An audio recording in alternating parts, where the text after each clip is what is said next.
I'm Kevin Rogers, and this is the What the Speak podcast. What the Speak, episode 53. Come on, swing it. Come on, swing it. Do you kick ass when you speak, present, or pitch? If not, these expert discussions and insider tips can help you right now, today. Welcome to the What the Speak podcast. I'm your host, Brian Kelly.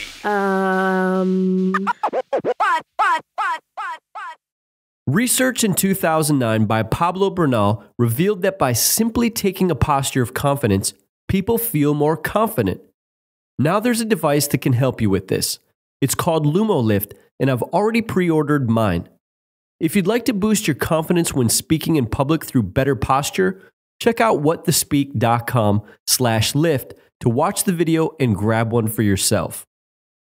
Kevin Rogers, are you ready to answer the question, what the speak? What the speak? Let's do it, brother. Speak it out. Good. I love it. That's like one of the best responses anybody can have on the show. So I've seen this show, man. Some people go, yes, that'd be fine. Let's do that. We could talk if you want to. Oh, let's get crazy. So, Kevin, you are a former stand-up comedian. That's right. Also one of the most sought-after advertising copywriters that's online. Some big names really bring you in to do some amazing things with their sales copy. Plus, I know that you're the creator of the 60-second sales hook, which we'll talk a little bit about. But let's hear it directly from you. Can you briefly tell us a little bit about yourself, what you do, and you've got 60 seconds, go. All right, man. So yeah, I did stand up. When I was 18 years old on a dare from friends, I went to an open mic. And the funny thing I remember most about that was calling the club and saying, hey, do I have to be 21 to do the open mic? And they said, no, but just promise you won't drink. Okay. And so then I showed up and I said to the guy, what do I get, like 20 minutes? He says, you ever done this before? I said, no. He goes, 20 minutes? You'd be lucky to get 5. I go, 5 minutes? What can I do in 5 minutes? Yep. You know, and so I show up. I think I got like through 3.5 minutes.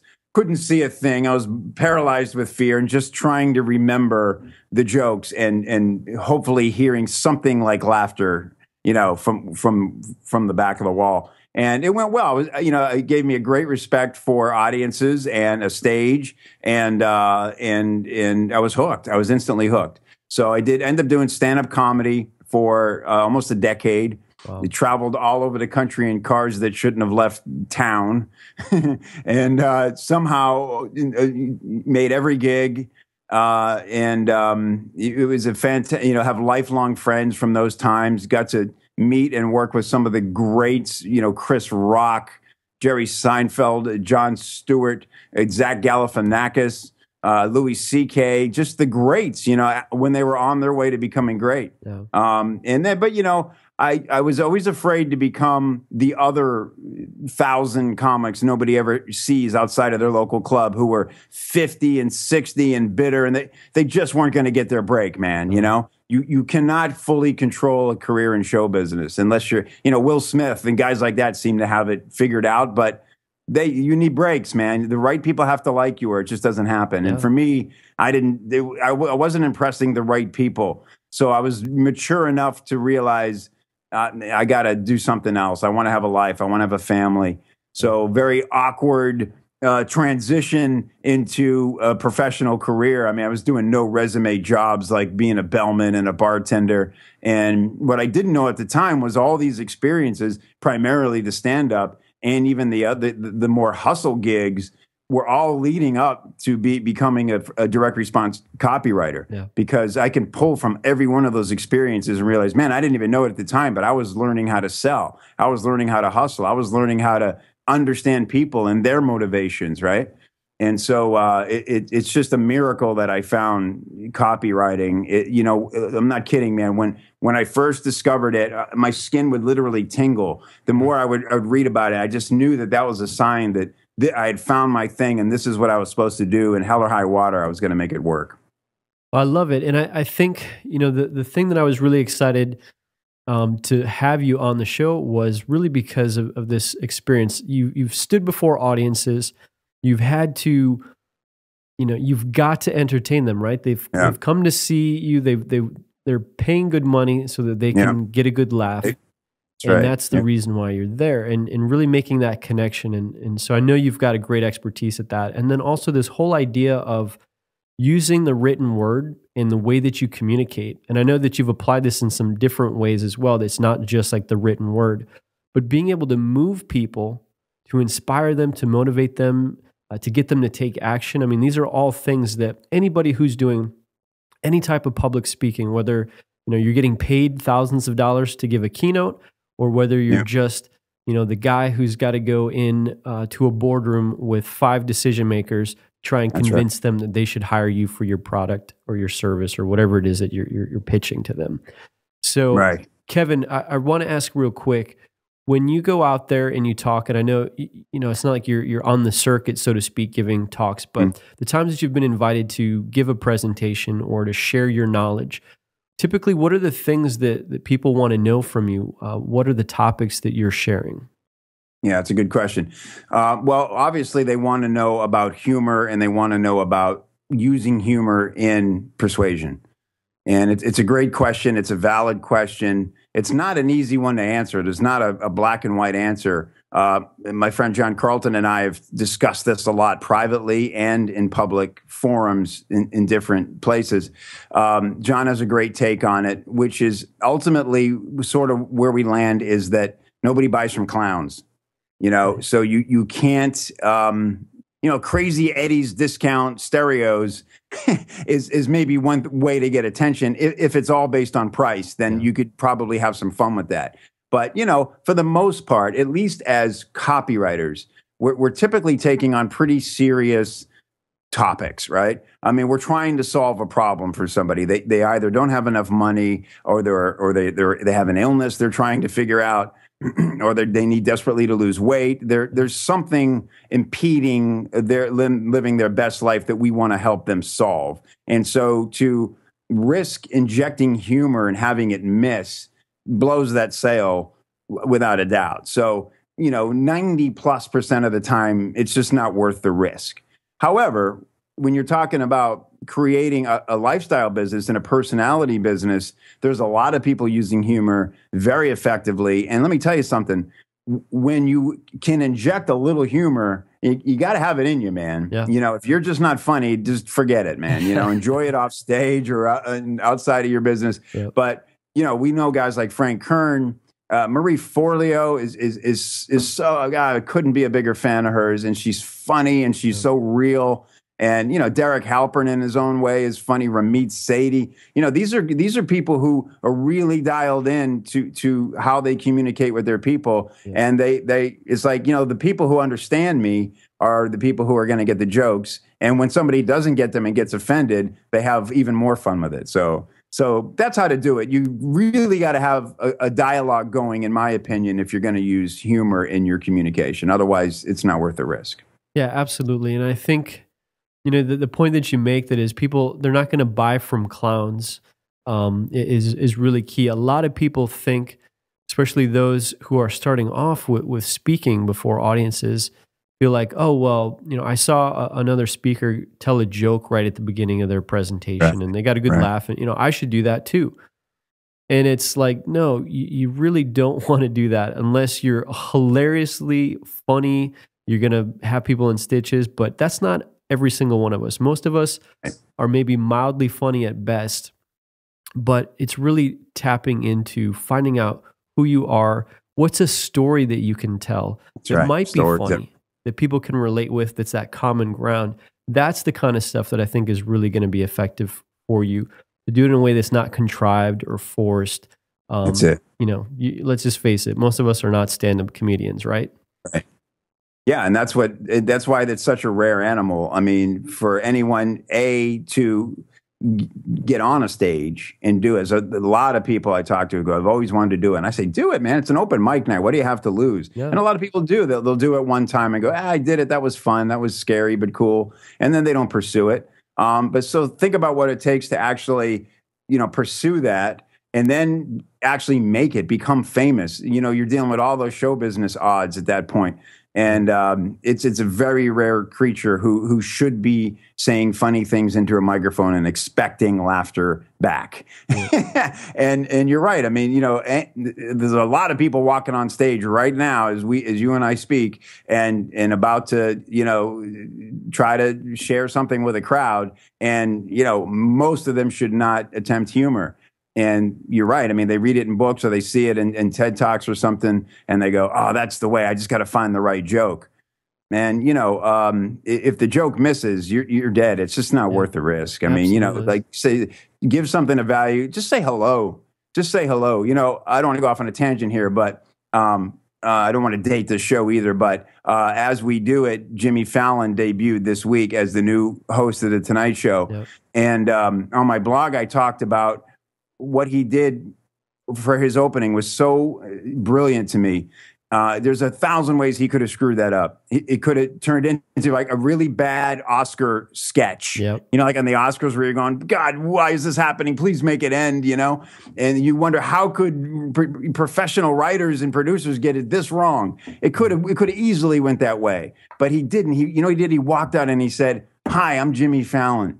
Here's who I am. Here's how old I am. Here's my family. They're my parents. Here's the person I am. Here's how I got here. I can't believe I'm standing here right now, but I promise you I'm going to do my best. And he even went so far as to say, this is I walk out. So here's what's going to happen. I'm going to walk out every night. I'm going to stand on top of this 4-leaf clover in the stage here, and I'm going to tell you jokes. I'm going to do a monologue, and it's going to be based on jokes that are in the news. Well, anybody who's watched The Tonight Show even once knows that that's the thing, but he explained it anyway. And you know what that did? That gave everybody who loved that show comfort that, okay, nothing's going to change. Yep. And this kid's just going, here's what we're up to. It's nothing new, but we're going to do it the best way we know how, and I hope you like it. How do you not love a guy who's that genuine and honest and not trying to do anything more than convey to you his sincere request for you to like him and accept him? I mean, you got to give someone like that a chance, man. I'm so glad that you brought up that story or that example, because I'm often telling people, look, just be a real human being. Yeah. Don't try to be something that you think. You know, if you're going to be speaking, don't try and emulate necessarily verbatim like what you saw a polished speaker give as a presentation. Like, that's not you. Maybe someday with lots of practice and so on and so forth, you'll get there. But just be you. The audience is going to connect with you if they're like, hey, this is a real person. Like, yeah, this guy, he stumbled on his words. You know, he was kind of funny, but he was, you know, he's not like a comedian or anything. He's just being himself. He's really humble.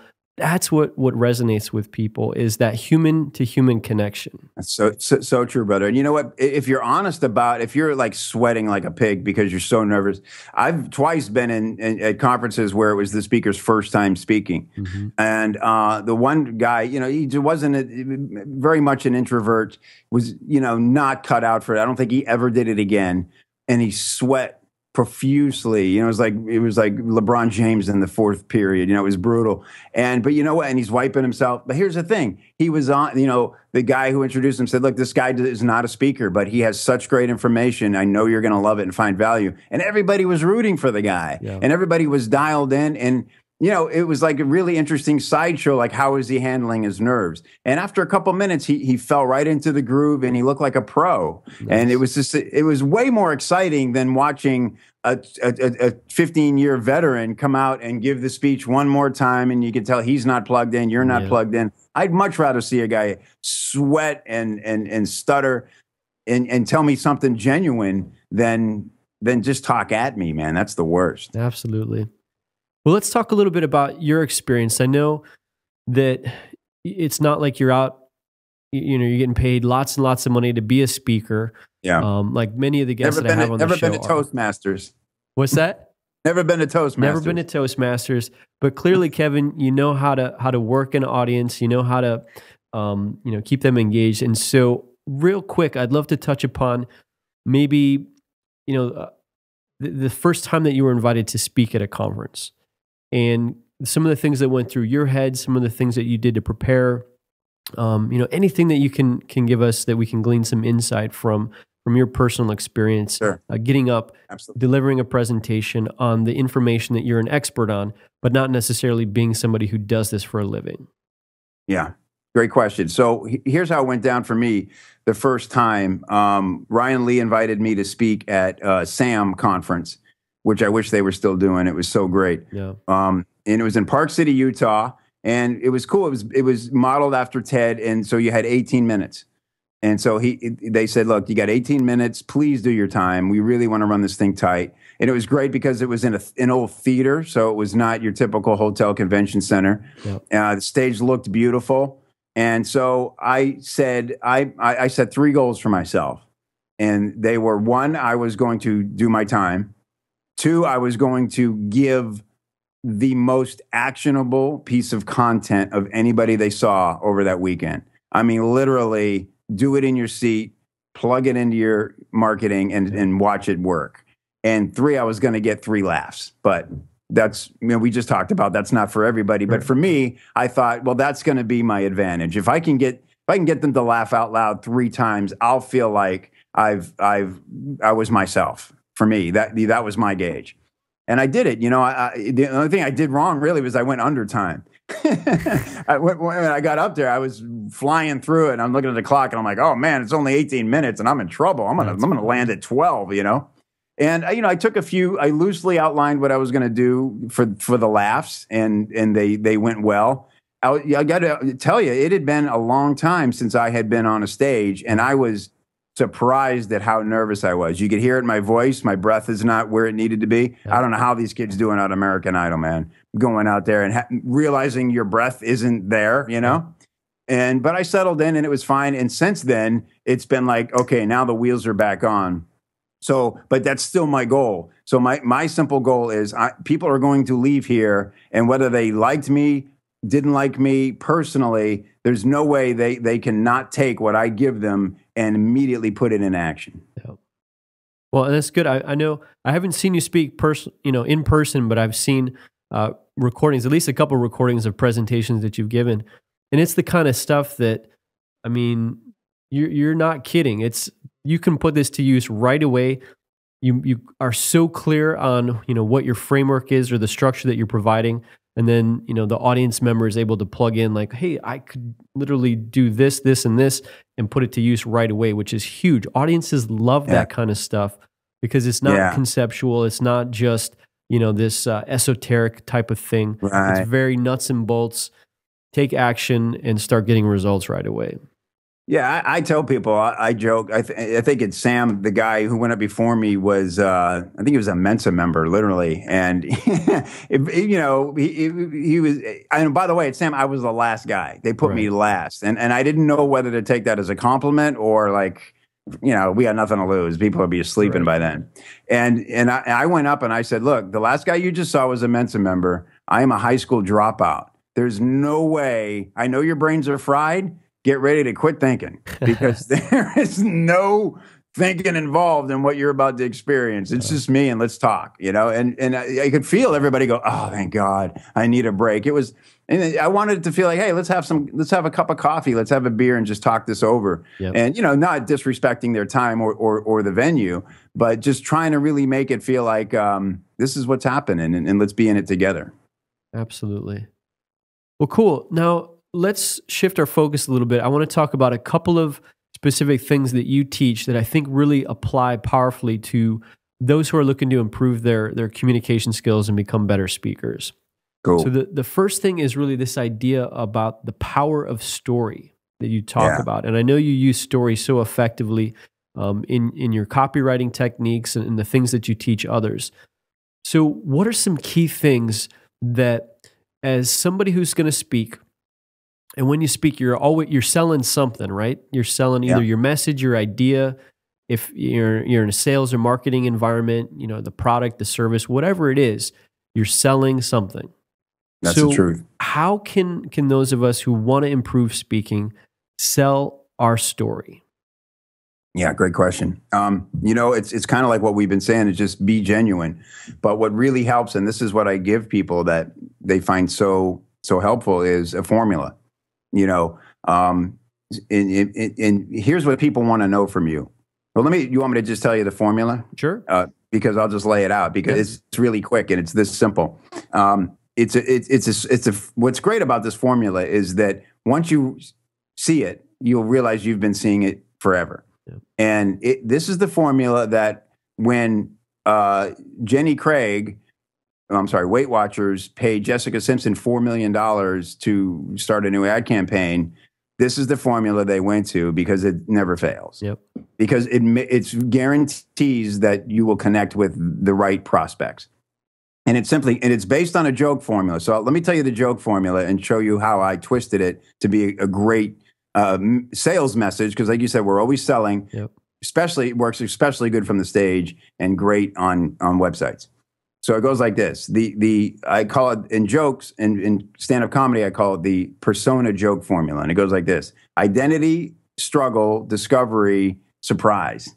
Yep. Because all great jokes end it's a surprise. That's the punchline, right? Yep. So a great example is a fantastic comedian named Karen Runtowski.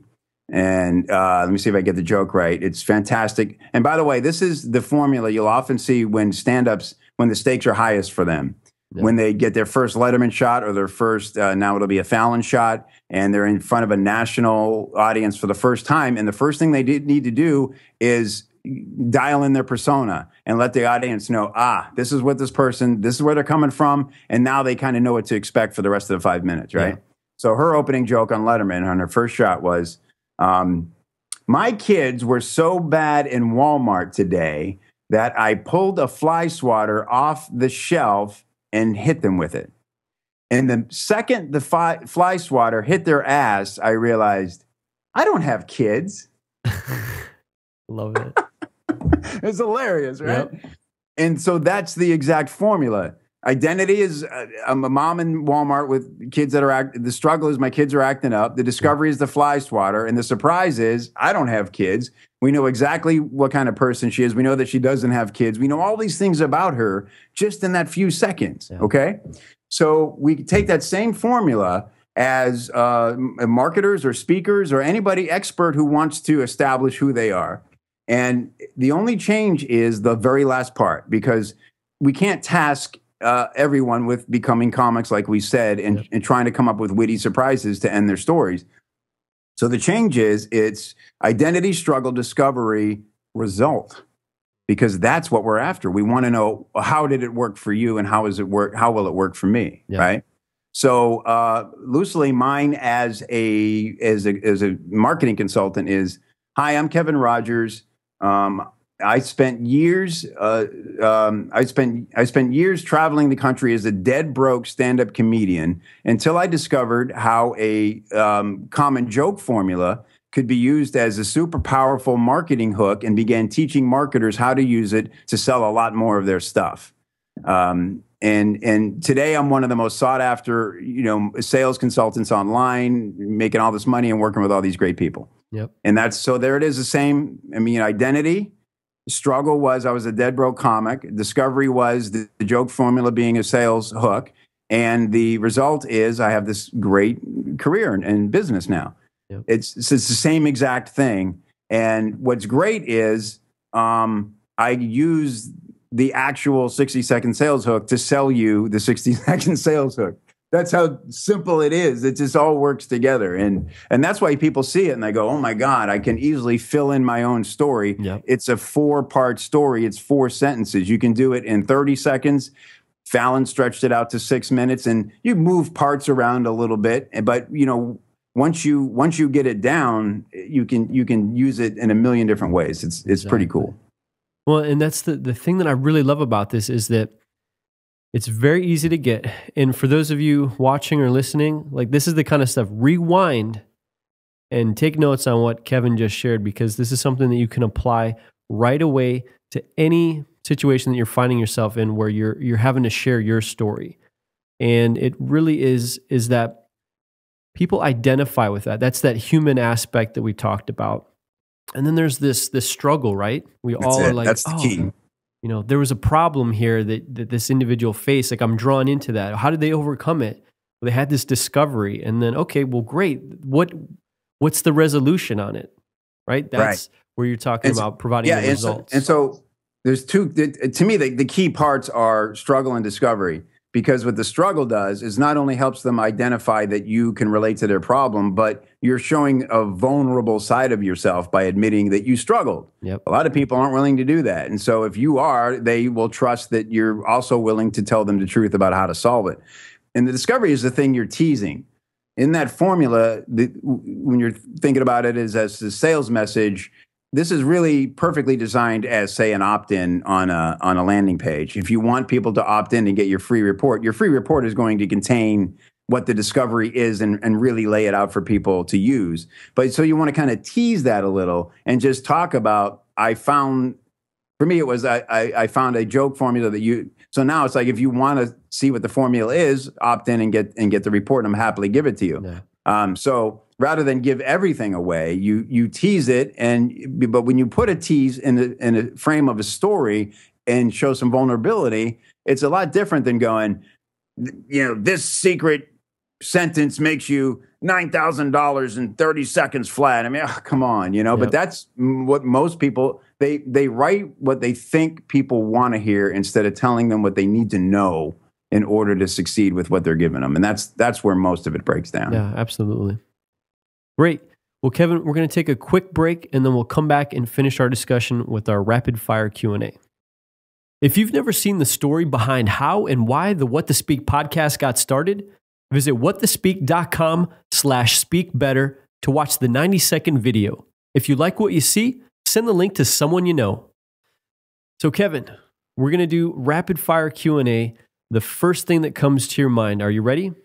I'm ready. Okay.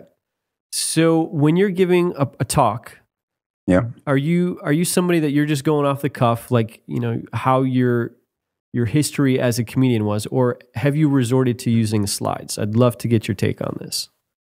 Yeah, I do like slides. You know why? Because to me, they feel like cheating. As a comic, we used to give guys a hard time who would bring notebooks on stage. Yeah. And so for me to be able to use slides sparingly, right? But they keep me on track, and it's a total cheat. So I welcome the challenge of not using them, but so far I've loved having them. Well, and I've seen, the slides that you've used specifically for the sales formula that we just walked through with you, and mm-hmm. it supports what you're saying without getting in the way of what you're saying. So, thank you. You've really got a good handle on that. And I actually sometimes use slides as a punchline. I've done it twice, and it's a little risky because if there's a technical glitch, your punchline's gone. Right. But it can be a lot of fun. Cool. All right. So out of all the people that are out there speaking, sharing their expertise, their knowledge, is there somebody that stands out to you personally that you really admire? And, who is that person? And then why do you admire them? Great question. Two people come to mind right away. One is Marie Forleo. Again, I just think she is such a delicate balance between being a snake oil salesperson, and a really genuine giver. Yeah. And you have to, like you said, you're selling, and people want to be sold. They want to be convinced. They want to be persuaded. Marie, to me, just has the perfect balance of genuine caring, being in the moment, true girlfriend to girlfriend sharing. I become a girlfriend when she's on stage. I'm like, girl, get it. I'm with you. But yet she's also in control of it. And there's a call to action, and there's a reason to be listening.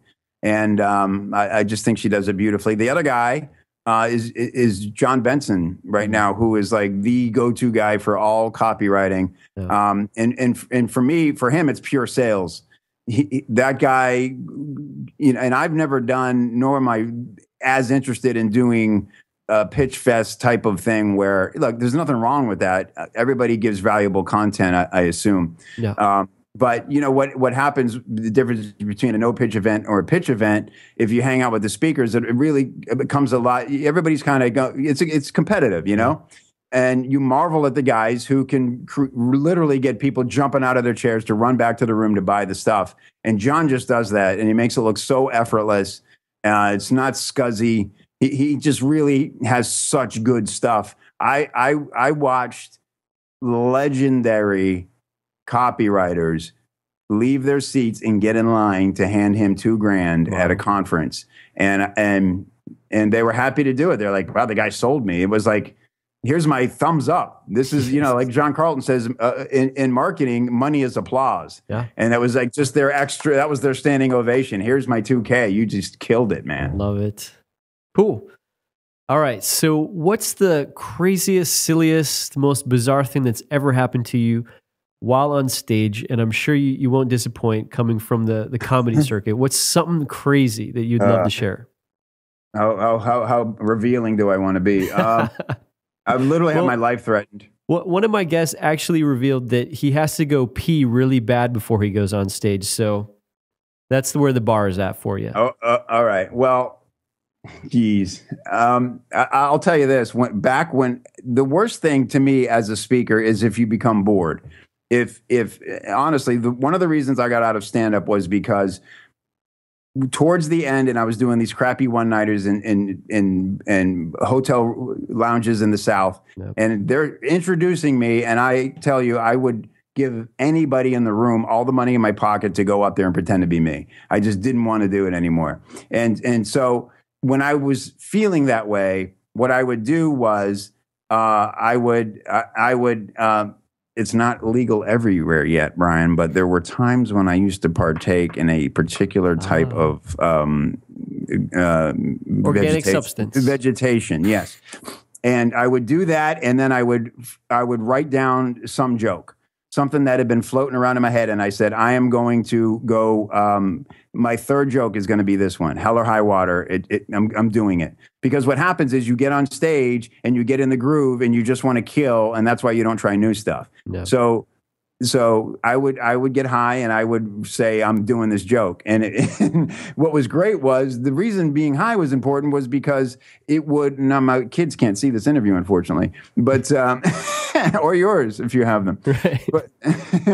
But it opens up new channels of your brain. It's a creative pathway, and oftentimes that joke would become a whole much bigger thing than I anticipated being. And the other flip side of that is it doesn't work. And let me tell you how loud silence is when you're in that condition. Woo! So it wasn't something I did very often, but that's what I would do when I was feeling stagnant, is I would force myself into a corner, and usually it brought the set to life. Interesting. Cool. All right. So let's talk a little bit about the impact that your ability to, persuade, convince audiences to take action on your message, how's that been for you as somebody who's in business, specifically around this idea of copywriting and, writing advertising, messages, etc.? I missed the question because I'm still thinking about whether I should have just told a story about being high. What was the first part of the question? So what's the impact essentially been on your ability to do all of these things? To speak? Yeah, to speak, to share your message, to persuade. That's a great question. Yeah, and I'll tell you what it is. Man, there's such, it just, I was thinking about this the other day. When somebody's on stage, even if it's karaoke, have you ever noticed you just look at that person differently? There's something magical about being the person who physically and for the most part looks just like everybody else in the room, but you walk under a spotlight and suddenly you're very different because everybody's giving you their undivided attention and essentially they're rooting for you to do well and to not waste their time. And so even if it's just karaoke or some little thing, you look at that person differently when they come off the stage, and you're more apt to walk up and go, hey, good job, or that was cool, or something. They're just a little bit of a celebrity, right? Yeah. So you magnify that into, if I'm a copywriter, and if I'm just going to a conference there to learn, that's a great thing, and I make some connections, and it's cool. But I suddenly get on that stage, or even on a panel, or somebody on the stage refers to me and says, we happen to have one of the great copywriters here. He's Kevin Rogers. And all of a sudden you get bombarded on the break and now because everybody wants to know more. So I can't even put a number or anything on the magnitude it has. Speaking is important. That's huge. But getting into the spotlight is just as huge. You interviewing me right now, a whole bunch of people are going to see this that didn't know anything about me. And hopefully I've connected with them in some way where they're going to want to learn more until they hear me talk about, getting high, and then they're going to go, I don't trust this guy. But so anyway, yeah, I mean, absolutely get yourself out there. I think that's one of the biggest mistakes people don't make is they don't reach out and say, hey, can I help give your people some content, your followers, do a guest blog post, like, bring some value and find a way to get the spotlight in a way that helps the person who controls the spotlight. And that's a big win-win. Awesome. All right, Kevin, this is our last question. All right, man. What advice would you give somebody who's just getting started that wants to become a better speaker, a better presenter, something that you've gleaned through your years of doing this crazy thing that you've been doing? Would love to hear that from you. Okay. Well, I'll tell you what, for me, it's Nancy Duarte nailed it better than anyone I know. Her book Resonate, after years and years and years of writing comedy and performing comedy, her formula for, this how life is and how life could be totally put it all into perspective for me. Yeah. And so I know you've had her on the show. She's an amazing person, and she's dedicated more hours studying this than probably anybody on the earth. Yep. And I've used her formula a lot in my writing. And so I think it comes down to you have to have some tension. There has to be something at stake for people to stay interested. Right? We know that everything's going to be okay at the end of the sitcom, but we watch through the commercial breaks because we want to see how we get there. Yep. Like, something in your brain goes, well, maybe it won't be okay. Maybe this won't be a happy ending. But it was again. You don't feel tricked. You feel glad. Yep. There's something in the human mind that makes us really need that ending. And we don't want to not be threatened along the way that it might not come out that way. So the number one piece of advice I could give to people is find a way to create tension. Ask yourself, where's the audience now? Where would they love to be? How can you show them how to get there? And keep reminding them that there's a lot of ways to screw it up and not get there along the way. And to me, that's the most powerful thing I've learned in a long time. Great. That's such good stuff. Well, Kevin, I know, what was the book that you had that you showed before we started recording? This is, people ask me a lot about learning to write comedy. And again, whether you use this on stage or not, there's a book called Comedy Writing Secrets by a guy named Melvin Helitzer. And it's an older book. I don't remember exactly when it was written. But for me, it's the only really comprehensive and effective book on writing comedy that I've ever seen. And what I talk about parallels of selling. He talks a lot about incongruity. There's a whole section on incongruity and why that's effective. He talks about the tension I just talked about, like Nancy Duarte talks about. So great book, Comedy Writing Secrets by Melvin Helitzer. If you want to try your hand or just learn more about what makes us laugh, it's a great resource. Well, that's good. I mean, all this stuff ties in directly to this discipline of becoming a better communicator. And we can learn so much from folks like yourself with comedy backgrounds to performers, to entertainers, psychologists. I mean, I really love speaking with people like yourself who have unique backgrounds and experiences. So Kevin, thanks so much for being on the show. We'll have links to your website, the 60-second sales hook, and any other resources over at whattospeak.com. And again, I appreciate you being very revealing and sharing your personal story, your journey. You are somebody that absolutely kicks ass when they speak, present, or pitch. So again, thank you. Thank you, Brian. Appreciate it, buddy. Sure thing. Today's guest certainly had some amazing insights they shared. If you'd like to purchase a copy of their latest book, visit this episode's show notes over at whattospeak.com and click the link at the bottom of the page to immediately order their book. All right, here we go with the outro. Thanks so much for joining us today on What to Speak. Be sure to visit whattospeak.com for show notes on every episode and to sign up for our email list to stay updated on resources that'll help you kick ass when you speak, present, or pitch.